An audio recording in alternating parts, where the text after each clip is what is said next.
right, thank you. Have a good night. Appreciate it. Look, latex gloves on the floor. Latex gloves on the floor. Right? Pam had a whole bunch of latex gloves in the kitchen. Right? She put it right on it, right where I was going to sit down, right where I usually sit down to put my shoes on. Now she's washing dishes. Instead of her taking them off and putting them right next to the counter where the sink is at, what does she do? She has to walk to the kitchen table to put it there, and then you see the latex gloves there. Right? Let me tell you, I know their tactics so well because they always engage in this sort of nonsense. Right? They always engage in this sort of. So why the latex gloves? Right? Why the latex gloves? Right? I remember in my early years targeted, when I used to go to the hospital, these doctors, or they have these people dressing as doctors in the public, and they would have on latex gloves. Right? This is very early on in my targeting, and then they used to leave gloves. Like I talk about how, and especially the black gloves too. In the wintertime, right at my targeting, people used to walk towards me. They would take out. This is wintertime. It's cold, and they would take out one side of gloves out of their pocket and put it on. Just one side of glove, not both of them, just one side. And it always used to be a black gloves, always black. It wasn't brown, it wasn't gray, it wasn't any colored type of gloves. It was always black. All right. So the whole thing, again, like I said, is that they manipulate you, they brainwash you for decades. Because the brainwashing don't stop. When you become aware of it, it still happens. It's just that now you can see it, right? Now you can see it, and now you can not make the decisions that they want you to make, right? And then what they'll do is, again, they'll start hitting you with silent sound spread spectrum. See, once they see that they cannot no longer manipulate you. Like, for example, right? Earlier in my targeting, people used to walk towards me, or if I'm taking a train and I'm going down the train station, there will be somebody standing there, and they'll always throw like a tissue onto the train tracks or on the floor, on the ground outside, right? And so what would happen is that I'm constantly looking, and it got to a point where people used to just like look up, and I would look up automatically, right? Didn't have to think about it. It was automatic, right? Because I was reacting to what they were doing, because that was how I was conditioned. This is how they conditioned my subconscious mind. I always talk about when I used to go to Barnes and Nobles. I remember Bobby Hemmett saying something like that too. When I used to go to Barnes and Nobles, right, on the weekend. The weekend I didn't have my son. I used to go hang out in Manhattan, go Barnes and Nobles, check out some of the books and the magazines.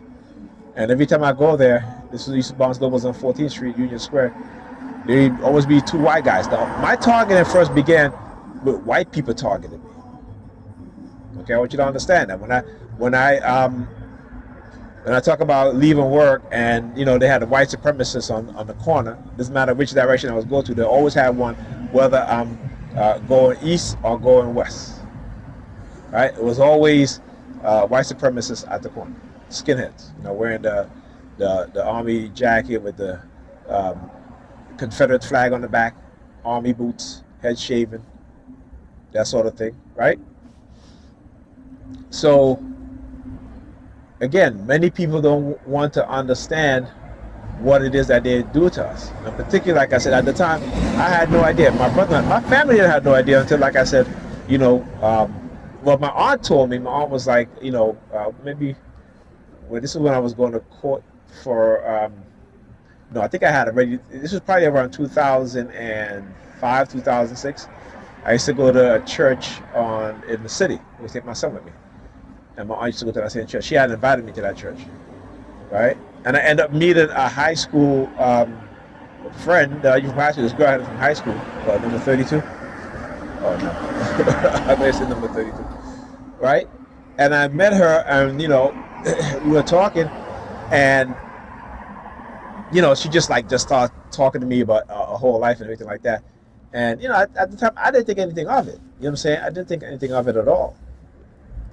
And but hey, but anyway. So when I was, I remember my aunt had drove me home one day, and she had said to me, she's like, our family's Malcolm X's mother is our family, right? And I didn't really think anything of it, right? Because I remember I go to the same doctor. He had two paintings on his wall in the doctor's office. One of Malcolm X, was one Martin Luther King, right? And I would be fixated on this portrait of Martin Luther King. And every time I look at the portrait, the New York Predator Department would use their sirens, right?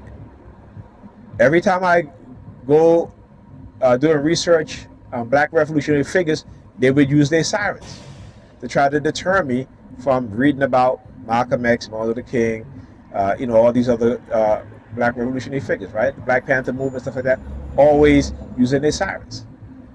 And that was when my first introduction to what COINTELPRO. Like I never, all through our teenage years, even our young years, our parents, our mothers, our friends, family, never talk about COINTELPRO.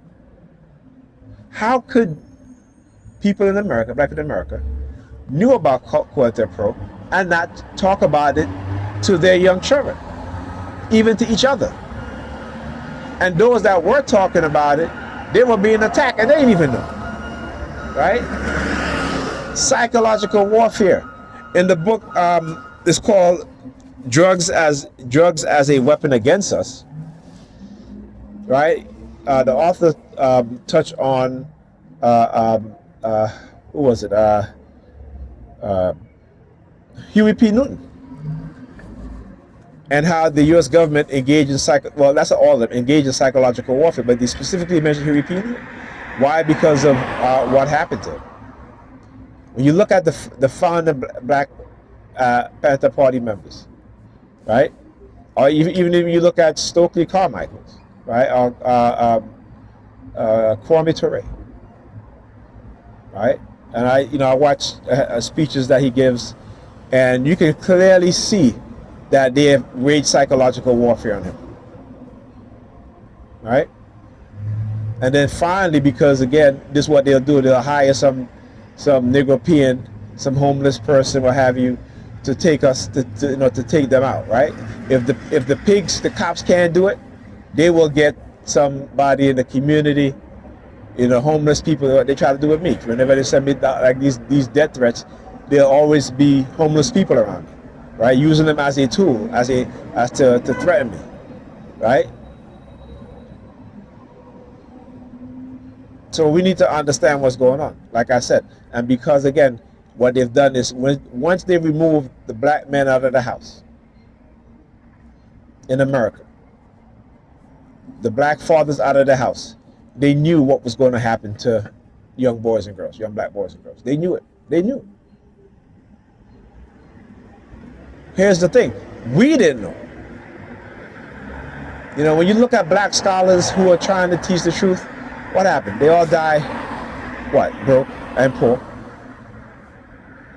And that should tell you something. That should tell you that this system do not want black people to learn the truth. And when black people start waking up, what do they start doing? Taking away the jobs.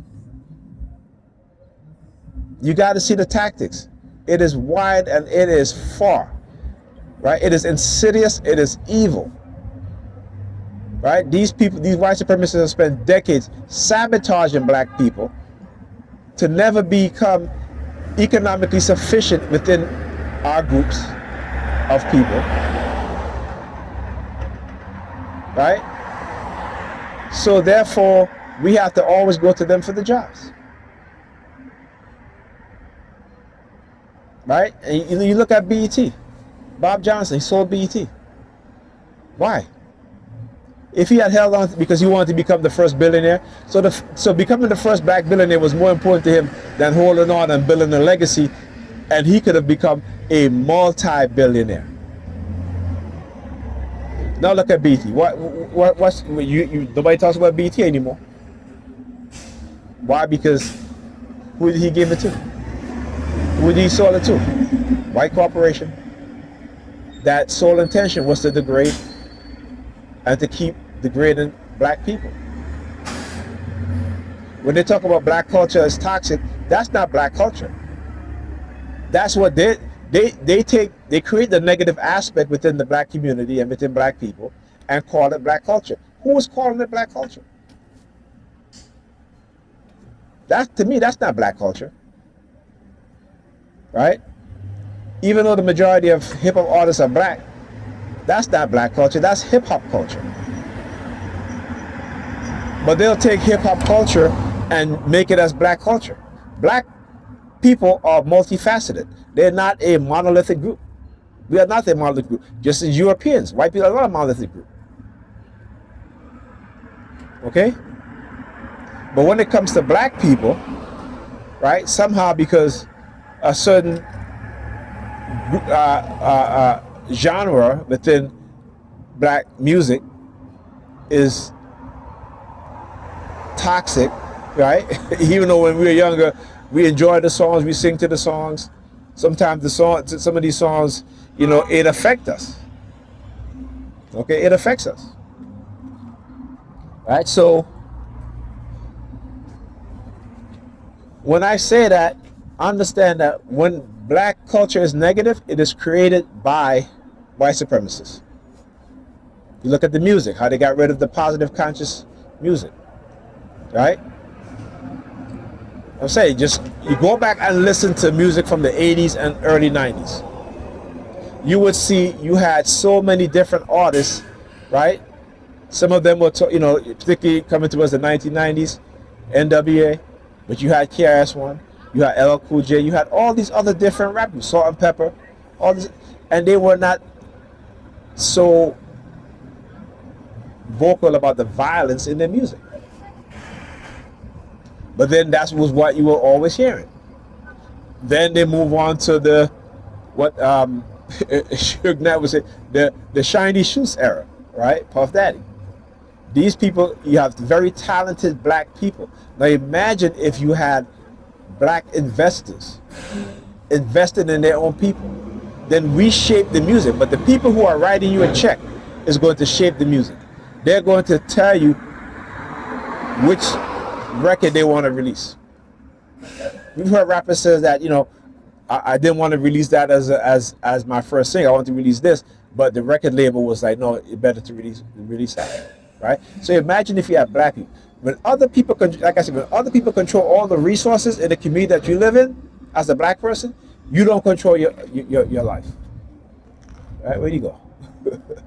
You don't control your life.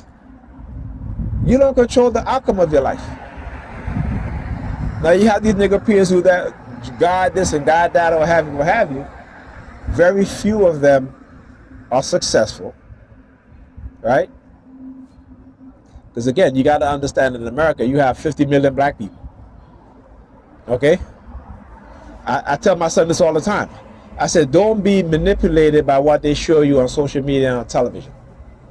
Okay? Let's say you have 1 million black people who are millionaires, right? 500,000 black people who are in the middle class. Matter of fact, that's a conservative number. Let's do if you have 2 million black millionaires in America, right? You have 1 million black people who are in the middle class, right? Again, 50 million black people in America. What percentage is that? What percentage is that? But we don't like to think numbers logically. See, white people think in numbers.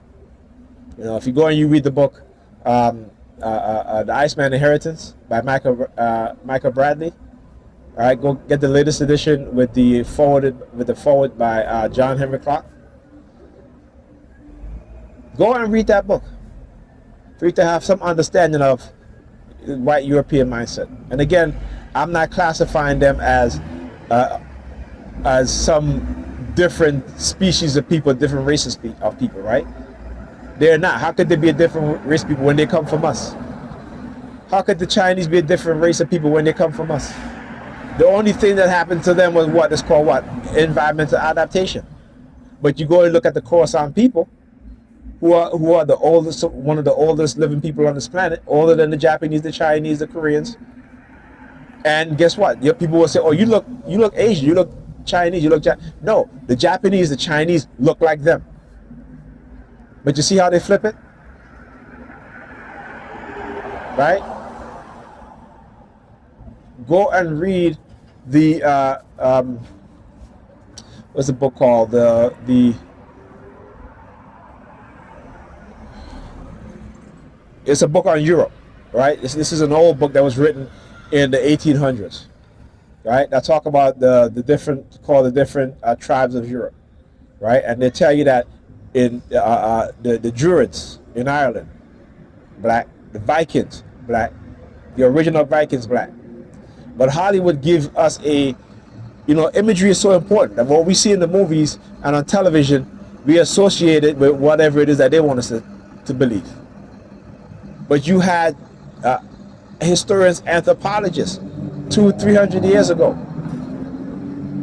right, were telling us exactly, or even 300 years ago, right, were telling us exactly who these people are. They talk about the pygmy tribes, right? The whole leprechaun thing, right, is because of who? The pygmies, right? These were the original inhabitants of Europe.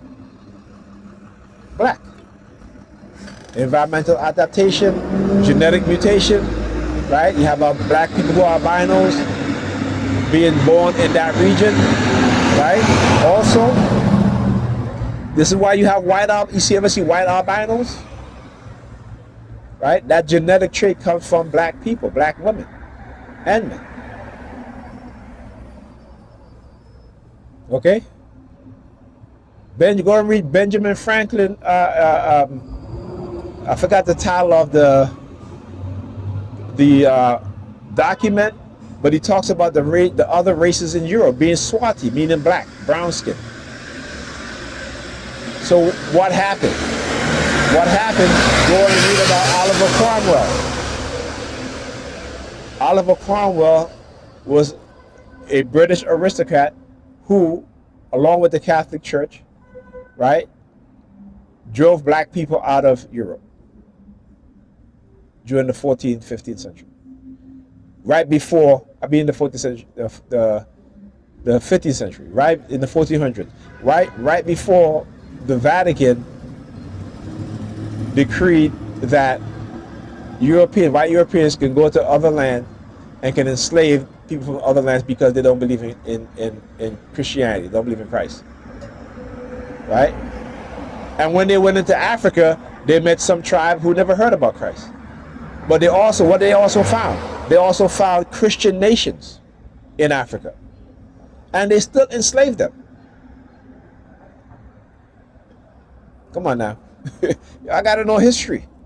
That's what I said. They don't want us to have knowledge because we would understand that not only some of us, our lineage is not only from Africa, all of our lineage from Africa, but in terms of the past 1,000 years, that some of us, our lineage comes from Europe. I keep talking about in the Boston Museum, they have a quilt called Germany's First Quilt. And the quilt is Moorish king and queen in castle being attacked by wild men. And you see on that quilt, a black king and queen in a castle with black soldiers being attacked by what? White men. They call wild men. All right? So how do we know this? Because it's right in our faces. It's there. Because we have been conditioned to not see it. And also because of how these people are being portrayed in their paintings and such. Okay? How is it that they don't teach in schools that have predominantly black students the history of the Moors? Right? The builders of the first universities in Europe. That's European history, but they don't teach us about that. Why? Because of black people. I want you to understand the hatred of our distant cousins, because they know the truth about who we are.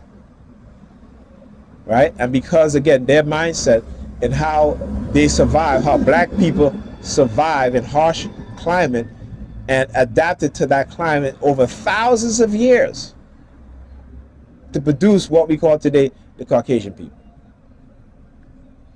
All version of human beings were black and coming out of Africa, even Neanderthal. A lot of black people will be like, well, we don't have Neanderthal. That may be true, right? That may be true because Neanderthal in Africa didn't survive.